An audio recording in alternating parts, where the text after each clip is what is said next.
Real piggy shit. Whole lot of piggy shit. Look how the bodies are wiggling. Oh, Oh, yeah. oh, that is dark.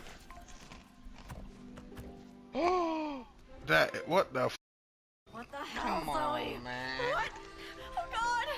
I know. No way. That's crazy. Yo. Well, no backing down now. Oh, I think we gotta get Let's cooked, grill man. ourselves. Yo, that's sick. Welcome back to the channel, guys. Back with another review, man. Today we got to talk about one of my Game of the Year contenders, definitely one of my highlights of 2025, man, and that's no other than Split Fiction. Before we get into it, man, I absolutely love this game, guys. I really think it's nothing short of a masterpiece, man. I think it has some of the most beautiful storytelling in a unique way. I think this style of just multiplayer games is really needed. You know, I think we definitely need more of this going forward. I think the Fran Pass is just by far one of the most pro-consumer things out there. You know, this game's still supporting split screens, so you can play with your lady, play with your family, your sons, your daughters, your friends, your brothers, your cousins. I think that's really dope, man. And in an industry where everything is just kind of like moving online away from, you know, physically playing games next to each other, I think it's really cool and dope and worth highlighting when games do that. You know, and most recently we even got some games in the industry following suit. You know, Lords of the Fallen recently in a 2.0 update added the France Pass as well. Guys, this game just amazing, man. If you didn't get a good laugh from the intro of the video, man, then this game probably not for you, man. But this game is just all about having a good fun time, goofing off with your friends or your significant others and your loved ones, man. So with that being said, man, welcome back to the channel. I appreciate everybody for rocking with me, man. Make sure you like, make sure you subscribe, make sure you share with a friend and comment below, man. But let's get right into it. So the first thing I want to talk about is the graphics, gameplay, and the overall art design. This is a game made in Unreal Engine 5, man. And I honestly think this is probably one of the best iterations and uses of Unreal Engine 5, man. Since day one, it was extremely polished, just complete package, no matter what platform you played on. I played on the PS5 Pro with my bro Rizzy. We just thought the game was beautiful and perfection. My homie Reese, shout out Reese, he played on the Series X with his significant other, and they had a great time. No problems, man.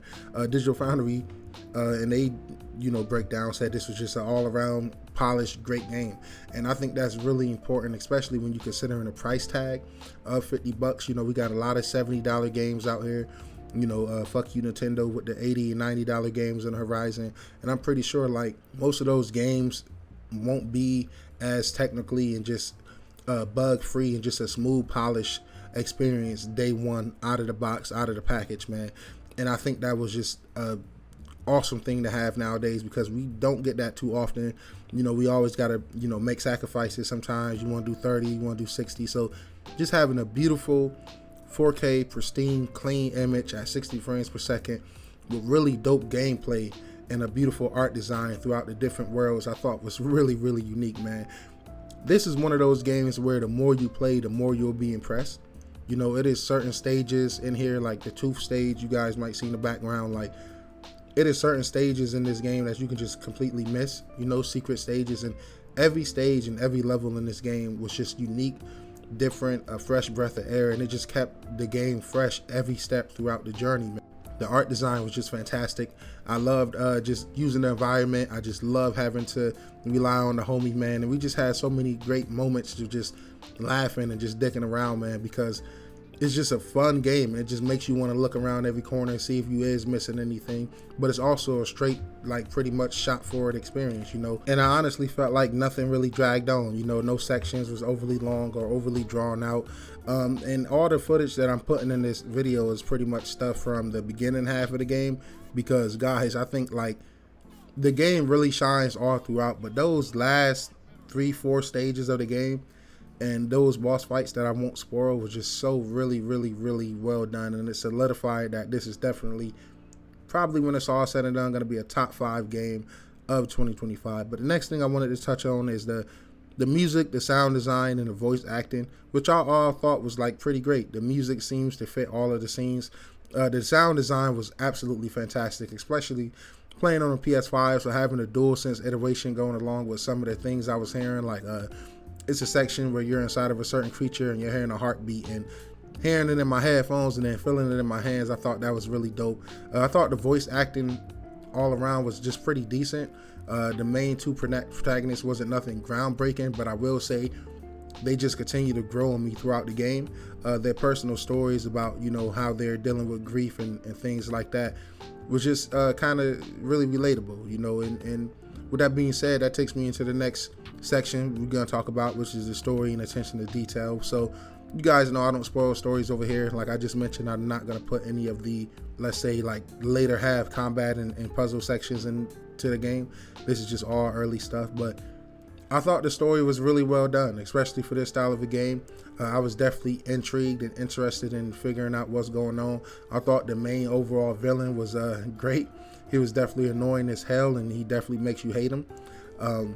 I just enjoyed both of their personal stories, you know, dealing with love, lost ones, and dealing with a lot of grief that they might try to hide behind with writing their stories and writing their books. And if you don't know now, the premise of the story is pretty much you're playing two authors that never really got their books off the ground, you know, and they're doing this new like experiment where, you know, you can live inside of your books and that reality. So I think even just saying that right there is just such a unique concept on paper, where if I read about it somewhere before I played it or seen it, I'd be like, oh, that's intriguing. I would like to see how that's done. So they actually correlated it pretty well.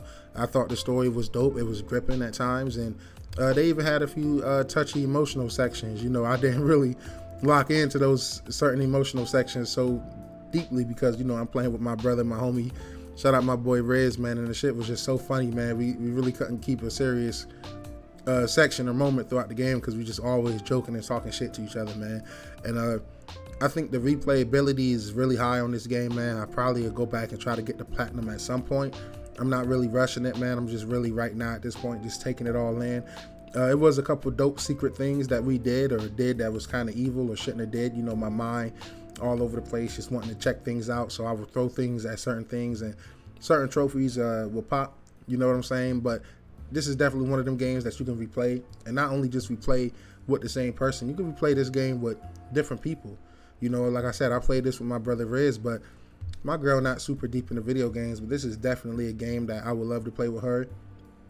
Probably love to play with my nephew and just family members alike, you know, just testing everybody's patience and seeing if we got what it takes to get through these stages, being able to be patient with each other, because I feel like this game is huge at testing your patience, man. So it's really worth playing with somebody that you love and that you won't just end up hating by the time this journey ends, man. But this was a beautiful game and a beautiful experience, man. I really enjoyed my time with it, if you guys couldn't tell by now, and I highly recommend it. I definitely think it's a masterpiece, a 10 out of 10 game. Haze Light, you guys did an amazing job. I can't wait to play their next games, man. I haven't played many of their games, but A Tale of Two Brothers is by far one of my like little favorite smaller indie games as well. Definitely heart touching. That's another one I recommend.